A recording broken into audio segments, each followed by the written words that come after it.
Now, for the most underrated item in the game, and it's in my opinion the most brokenly busted right now, we've actually already talked about this one. Can you guess what it is?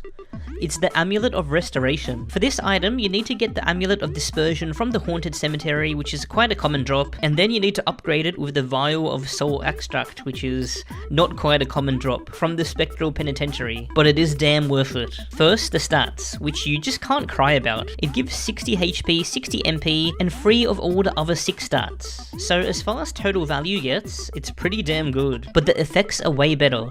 The weaker effect is called Last Stand, where it makes it that if you shoot below 20% of your HP, you get healing, berserk, and armored for 4 seconds, and this has a 30-second cooldown. But the much more overpowered effect, and the main reason why people would be using this ring, is the ability called Soul Concentration, where if you take damage below 20% HP, you gain invulnerability for 2 seconds.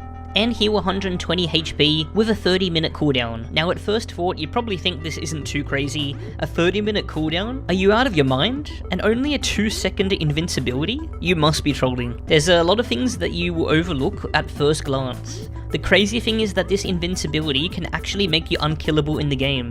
How it works is if you look at your health bar and look at the portion which is lower than 20%, as long as you take hits that would only reduce your health to a HP amount within that 20% HP, you will gain a 2-second invincibility, even if it's a shotgun of bullets. Like if you're running through the carcinogenic biome with all of the insta-kills there. However, if you get hit by a shot that would skip that 20% amount remaining, it will kill you. That means it scales really well with HP, since the more maximum HP you have, the bigger that 20% remaining buffer will be, and you'll be able to take higher damage shots and be safer. And with the 30-minute cooldown, it does actually take a whopping 1800 seconds for it to refresh, until you can abuse the invincibility again, but it actually resets every time you enter a new instance, like a dungeon or Nexus. So something many players do is, as soon as this invincibility procs, they Nexus to refresh it, and then they do almost whatever they want until it procs again, and then they Nexus again and repeat. With this strategy, there's literally no risk of dying, as long as you know ahead of time there won't be any shots that exceed that 20% of your HP,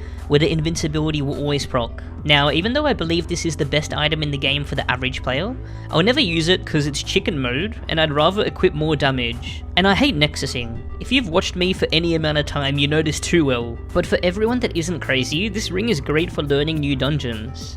Just make sure to check the wiki pages for shots that could bypass the ring's damage. Also take into account getting exposed and cursed. It's also great for Moonlight Villagers, since that 2-second invincibility proc is often all you need to pass a sicken phase you're having trouble with. Oh, I should mention, since Realm of the Mad God is a funny, buggy game, grenades can actually bypass the ring, but if you recorded it and send it to Deco, they should revive you, if it does happen. But yeah, if you're sick of the unlimited insta-kills RotMG has to offer, and want to become literally unkillable, then it's time to hunt for this ring.